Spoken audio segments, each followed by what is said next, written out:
This is your news source evening bulletin for today, Wednesday, the 13th day of August in the year 2025. I'm Gordon Mosley reporting, and here's what we're tracking tonight. Attorney General Anil Nandlal has dismissed the corruption claims against a number of government officials made by a billionaire gold trader as fake. The businessman Junior Bashk made the allegations of illegal gold trading and other corruption claims in an interview with journalist Travis Chase. The video recording of the interview was released by activist Melissa Atwell on her social media pages. The interview was reportedly done back in March.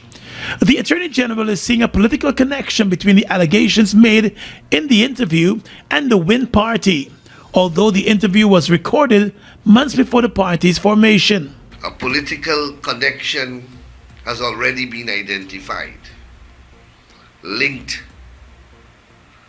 to the Win Party. In fact, the interviewee disclosed that he did this interview for a particular purpose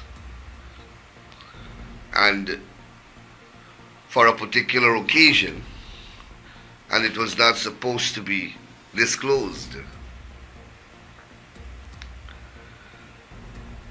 So the intrigue continues, and lawsuits are going to come from every direction, no doubt. And we will eventually get to the bottom of all of this. Two businessmen who were named in the recorded interview as alleged accomplices in a number of corrupt activities have since denied any wrongdoing and have threatened legal action over the statements made against them by Junior Bashk. The businessman Junior Bashk has stated that the interview should not have been released at this time. He said it should have only been released with his permission or if he was harmed. He said he apologized to the president back in June over statements made against the president's mother in the interview. However, he has not clarified any of the other allegations. The Attorney General Anil Nandlal is now laying blame at the feet of rights activist Melissa Atwell, who released a video of the interview on her social media pages.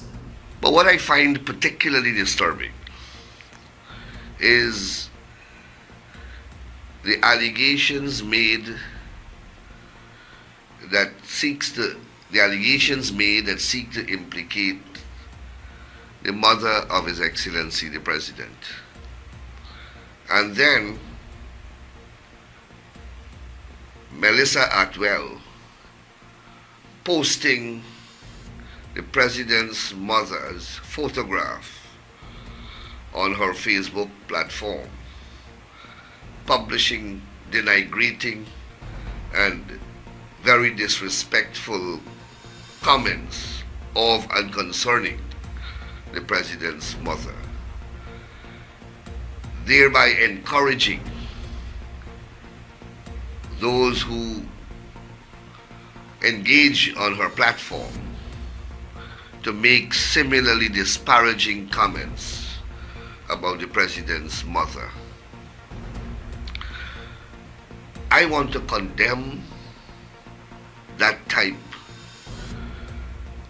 of behavior in the strongest possible terms. Mr. Nandlal also said he predicts that there will be scores of lawsuits that will be filed by persons implicated as they seek to clear their names. And I hope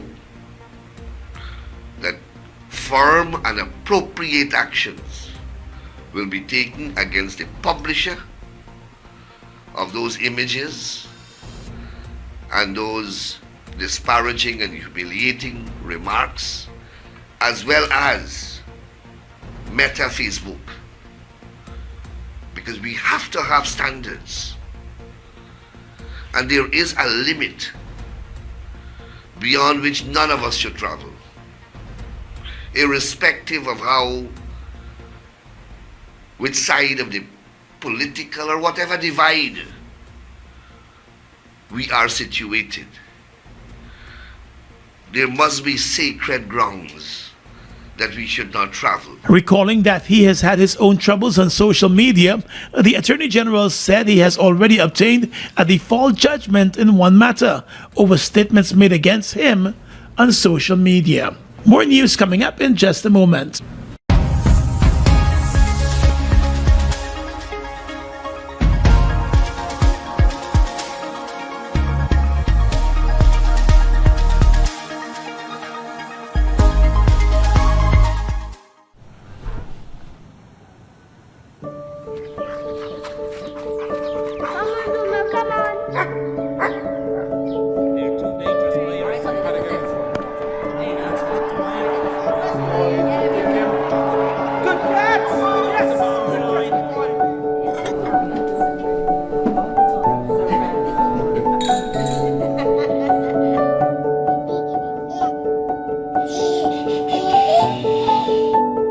Your own home is so much more than just four walls, floors, and ceilings. It's a lifetime of great memories and stories. Come talk to us and start your journey home today.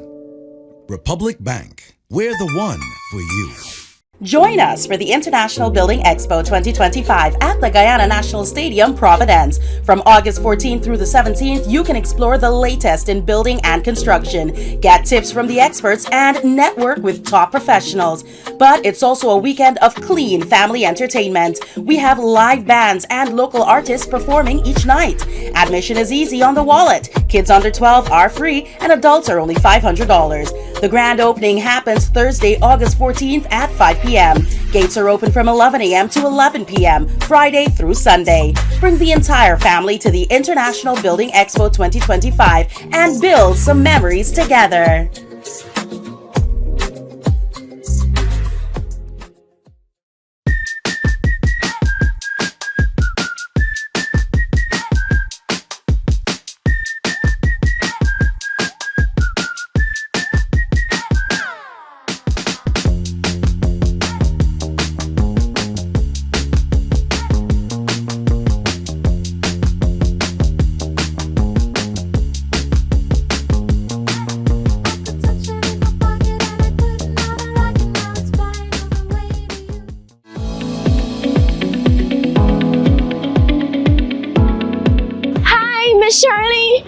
Miss Shirley, help me out now, please. Why everyone telling me I must exercise my right to vote? Me ain't got time for that. Why must I vote? Why must you vote? That is your constitutional right and civic duty, my child. Besides, think about this. Government officials make decisions that affect the well-being of you, your family, and community. By voting for a party of your choice, you will be electing the people who will be making these very important decisions. If you don't vote, then you will allow the people who vote to choose government officials without your input. Those others may not share your views about issues that matter to you. Wait. Is so much voting means to me? And I done playing the fool? I definitely gonna vote on election day. For more information, contact the GCOM on 225-02779 or visit www.gcom.org.gy. Combo pack up, we feeling best. Sunshine stacks above the rest. There is no contest, is the best mix, so we feeling best. Best value to how you feeling. Ole cheesy, zoomers, ripples, and more combo pack up flavors galore, yeah. Combo pack up, we feeling best. Sunshine stacks above the rest. There is no contest, is the best mix, so we feeling best. Enjoy Sunshine Snacks Combo Pack. Best mix, best value. Best mix, so we feeling best.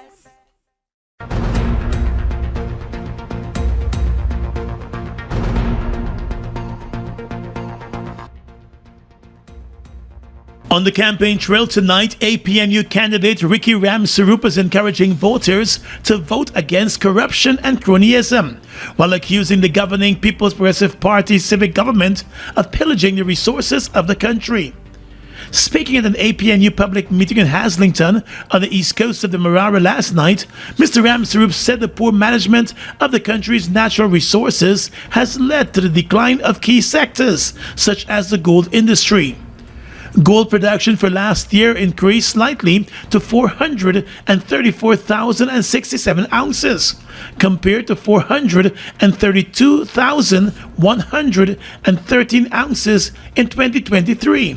Ramsrup alleged that declarations include smuggled gold from other parts of South America. And the declaration that they're getting is not actually a declaration from here. It is coming from somewhere else. And it's coming from Venezuela. And they're baptizing it here in Guyana. And all they're doing is apologizing. Mr. Ramsarup's comments come on the heels of this week's revelations by gold dealer and businessman Junior Bashk that he knows of movement of gold from Venezuela through Brazil to Guyana for a gold miner here. The APNU candidate said the gold rings are just two examples linking the current government to turning a blind eye to major acts of corruption. The rings, the gold rings, they're robbing our resources, they're robbing our revenue in every single sector and opportunity they have. Apologies cannot replace the money. Apologies are what? What happened to the money? Are you going to return it? Back in 2023, opposition member of parliament Kemaraj Ramjatan had stated that the U.S. government had provided information about the smuggling of gold through Guyana, carrying a value of more than $2 billion. The PP Civic administration has repeatedly indicated that it has been tackling the illegal gold trade. But Ramsrup said the current government and its assurances are not enough, and the claims of corruption against government officials must not be taken for granted or ignored. Well, presidential candidate and leader of the We Invest in Nationhood Party, Azruddin Mohamed, has denied claims by Foreign Minister Hugh Todd that he has been making frequent visits to the Venezuelan embassy here in Georgetown and that he has applied for a Venezuelan visa. Todd made the claims on Tuesday afternoon in an interview conducted and released by the Government Department of Public Information. Todd also stated in the interview that he summoned the Venezuelan ambassador over the issue. And it was the Venezuelan ambassador, he said, who told him that the Mohammeds were at the embassy to apply for Venezuelan visas. I'm encouraged to inform you that only recently we found out that the Mohammeds have been frequently visiting the Venezuelan embassy here in Georgetown. Now, you can recall that we've had congressmen in the United States of America who have been very vocal in connecting the Mohammeds to Nicolas Maduro and his regime, particularly as it relates to smuggling and the sanctions that have been placed on Venezuela, gold smuggling that is, and money laundering. So I think that is of concern to the Ministry of Foreign Affairs and International Cooperation, Government of Guyana. But Azruddin Mohamed, who remains on the U.S. government sanctions, said he has never visited the Venezuelan embassy and has not applied for any Venezuelan visa. He said the government should produce the evidence of the visit. In a statement last evening, Mr. Mohamed rejected the statements made by the foreign minister as baseless, malicious, and politically motivated. He said they're all lies being peddled against him and his family. Mohamed said he challenges the Venezuelan embassy to produce the proof that he ever visited the embassy or applied for any visa. Mohamed urged his supporters not to be distracted by the allegations, as he believes it is the government at work to denounce his bid and divert attention from those recent allegations of corruption against the government, which has been picking up pace on social media. Mohamed said it is off-putting that the administration would stoop to such depths, squandering state resources in a quest for political mileage against him and the Win Party. He said to coerce the Venezuelan ambassador into misleading the Guyanese public speaks to the lengths that the administration is willing to go, using the ministers as pawns. Mohamed also said it exposes the fact that the government is in cahoots with the government of Venezuela. He said if backdoor meetings are being had to concoct lies, such deception puts the country's territorial integrity at risk. 2 months ago, a U.S. congressman tweeted claims of ties between Mohamed and the Venezuelan government. The claims by the U.S. congressman later appeared to be part of a series of tweet suggestions that were shared with his office for dissemination by a lobbying firm, which was hired by the Ministry of Foreign Affairs in Guyana on behalf of the government of Guyana. Dreaming of studying in the United States? Education USA is here to help you find your perfect fit. With nearly 4,000 higher education institutions in the US, there is something for everyone. At Education USA, the goal is to provide you with accurate, unbiased, and comprehensive information about higher educational opportunities in the United States. Our Education USA advisor is ready to guide you towards your academic journey. Join the growing community of Guyanese students achieving their dreams with Education USA. We welcome students from all backgrounds and cultures. Start your journey today. Putting people first. My leadership is people-centered. The whole purpose of this campaign is for us to have people-centered development policies. And when we say people-centered development, we mean that we've been on the ground, we've been speaking to you, and we know the issues that are affecting you. And some of the things that are simple and look very minute on the coastline are major issues in the hinterland. And we intend to make sure things like healthcare is looked after. I'm going to give you an example. We were in the Upper Mazaruni, and one of the things we learned there is that the midwives are delivering babies with a torchlight in 2025 with a budget of over $1 trillion. These are things that should not be, because we have the money that can fix these things. We intend to look at the structure and the issues that are affecting the delivery of items into these communities when it comes to healthcare. Vote APNU, putting people first.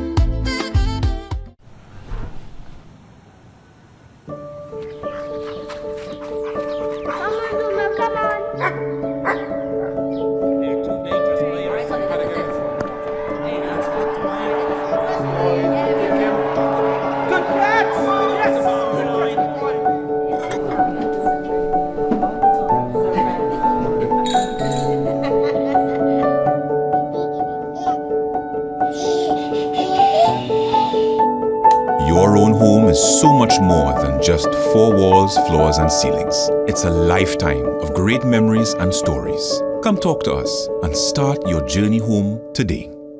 Republic Bank, we're the one for you.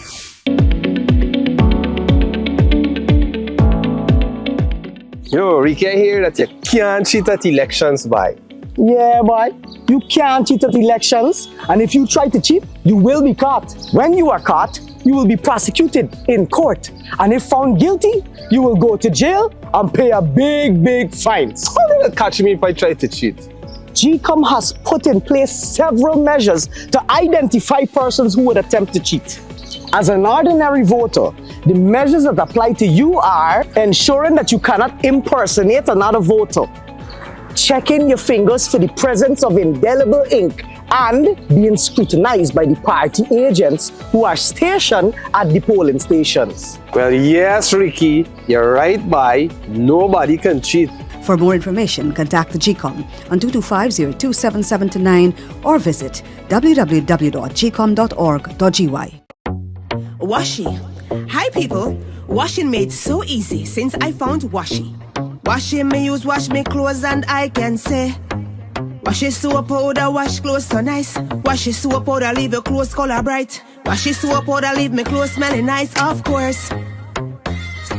So give thanks for wash your soap powder for doing my laundry right. Keep my clothes color bright, have my clothes smelling nice for sure. I could not ask for more. Comes in lemon and original. It is a washing machine in a pack. Wash your soap powder, wash clothes so nice. Wash your soap powder, leave your clothes color bright. Wash your soap powder, have my clothes smelling nice, of course. Distributors located in the Stabrook Market.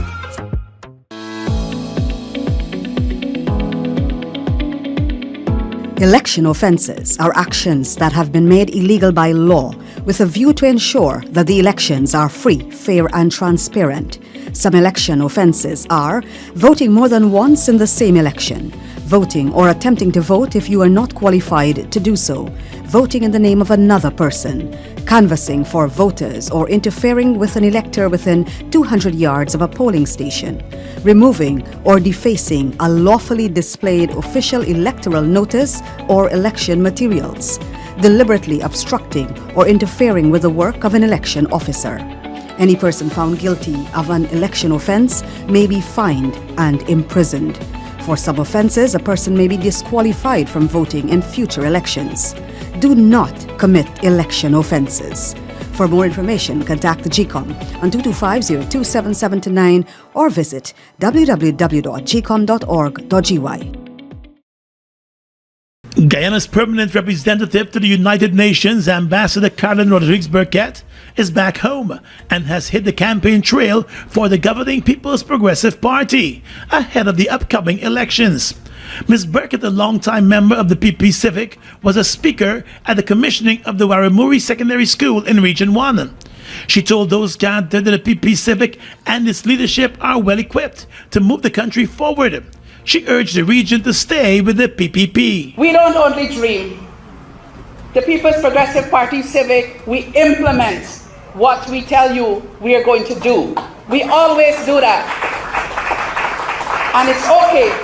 It's okay for us to dream now because our country is in a better position now. And the leadership that we have for our country,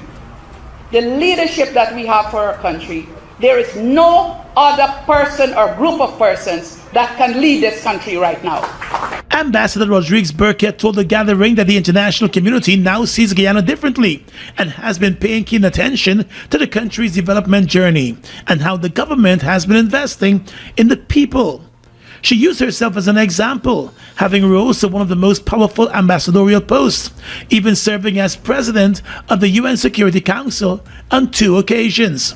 She said that PPP has always looked out for indigenous people and the indigenous community, detailing how many young indigenous men and women were given the opportunity to study medicine abroad and in Cuba. And President Irfan Ali, long before he became president, long before he became minister, he used to be responsible for Basic Needs Trust Fund. And we had some collaboration trying to get schools in these areas.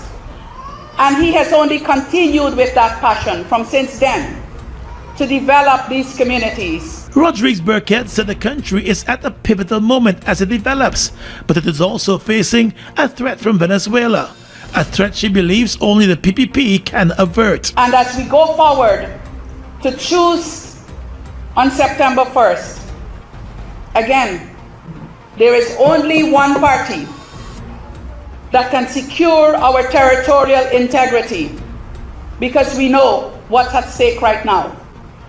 And remember the role Waramuri has played as an early civilization, and the role Waramuri will continue to play on September the 1st as we elect a new government.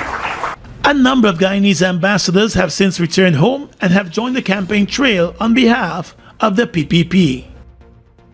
The U.S. Department of State has released its annual country report on human rights practices and has noted one instance of extrajudicial killings by government agents for the year 2024.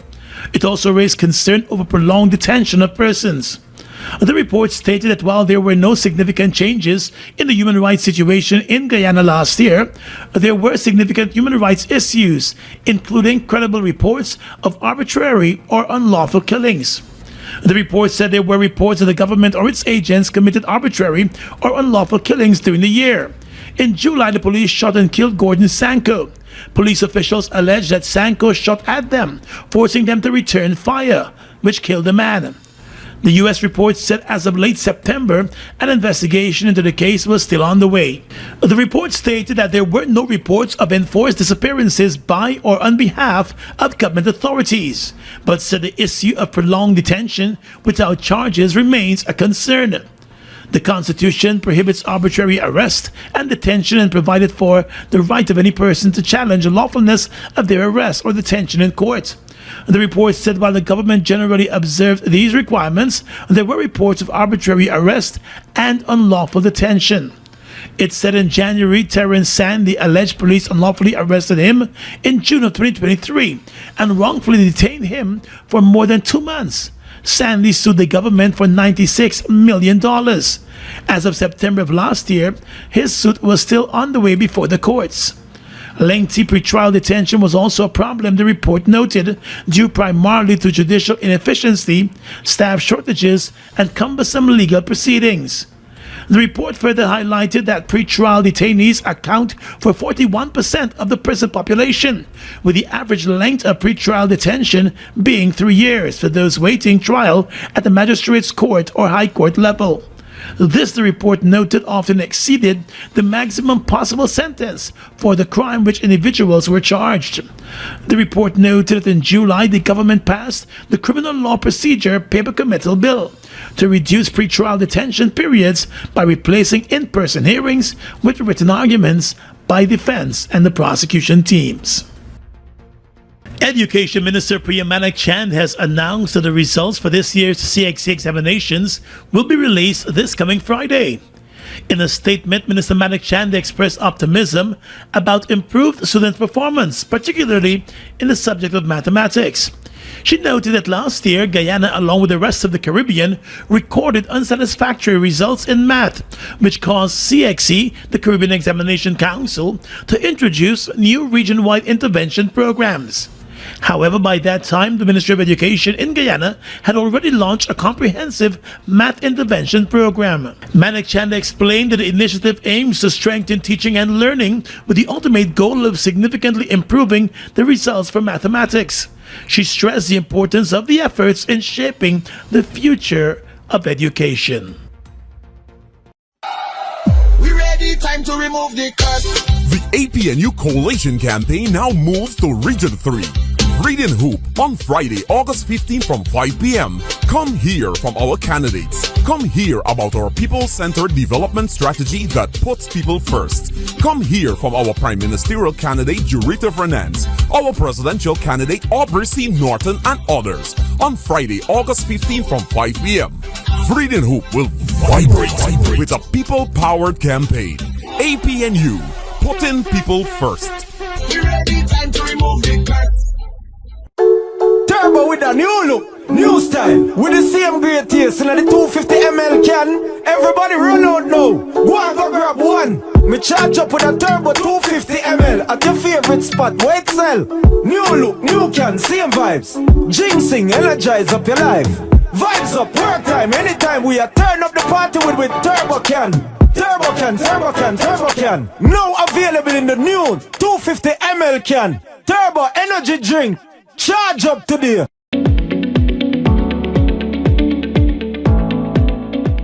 What's going on here, man? Why do the two of y'all look so gloomy? Uncle Joe, you know thief man been in we house and thief all we valuables, including the ID card. Now election come around and we want to go vote. We ain't get no ID card to identify ourselves. Now we can't go vote. Well, you need to apply to GCOM to have your ID cards replaced. But you need not worry that you won't be able to vote because you don't have your ID cards. GCOM has put other measures in place to accurately identify voters like you who may not have the ID cards. But how they gonna do that? How they gonna know is we name on the list if we don't have ID to prove it? In addition to your ID card, voters can present their valid passports or valid driver's license if they have these. Really? But further, GCOM has placed your photograph alongside your name on a folio which will be at the polling station. And if you go to the polling station without a photo ID, you will be asked to state your name and address. The elections official will look at your face and then compare it with the photo alongside your name on the folio to confirm that they are the same. Then you'll have to answer some questions to verify your identity. If the election official is satisfied that you are the person who you claim to be, you will be allowed to vote after taking an oath of identity. So you get to vote? Yes. For more information, contact the GCOM on 225-02779 or visit www.gcom.org.gy. Guyana's economy is rapidly transforming, and we're all part of it. Guyoil is at the forefront of this development by providing reliable and efficient energy and supporting community development from the very core. 100% of Guyoil's profit goes back to building schools, roads, and other important infrastructure that connects our cities and towns, providing fuel to domestic, marine, industrial, and aerial transportation. Guyoil has now repositioned itself as market leader in the petroleum industry, building a better future for all of us.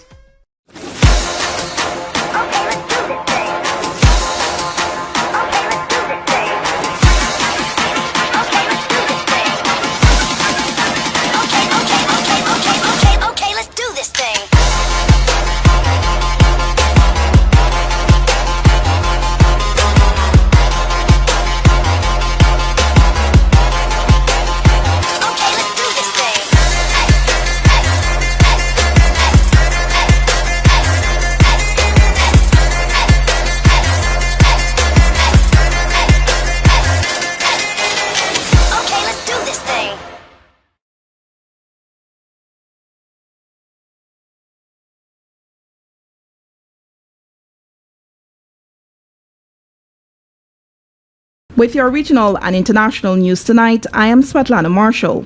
In the region, warning that civil society organizations in the Caribbean are facing a funding crisis.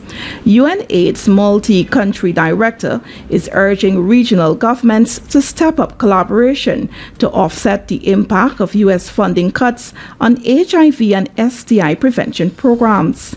The multi-country director, who was speaking on Tuesday at a regional civil society forum hosted by the Caribbean vulnerable communities at the Jamaica Pegasus Hotel, also stressed the importance of these organizations finding innovative strategies to sustain themselves. He said, and I quote, "We are living in uncertain times. Unprecedented things are happening, and it is important for us to focus on the things that have to work for us and more or less the gains that we have had." End of quote.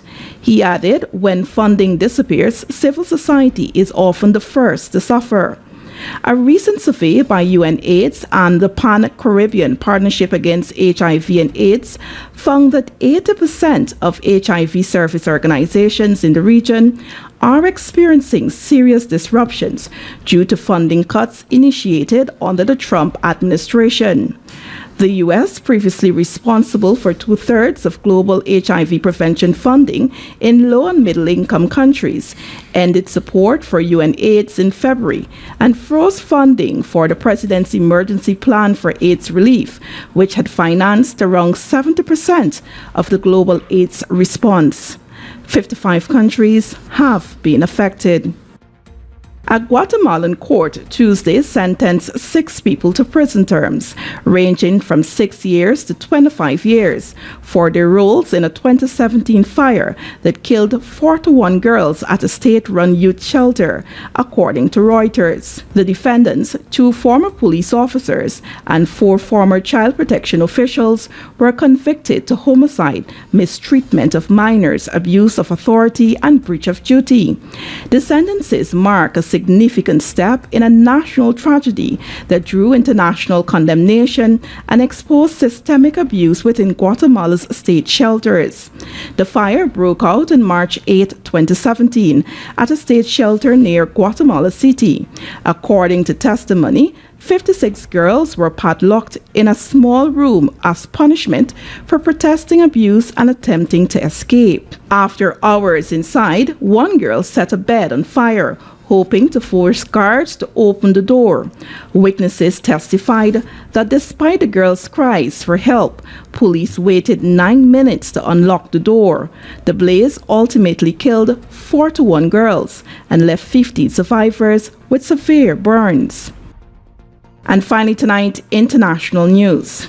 U.S. President Donald Trump has said Ukraine must be involved in talks about land in any truce deal with Russia.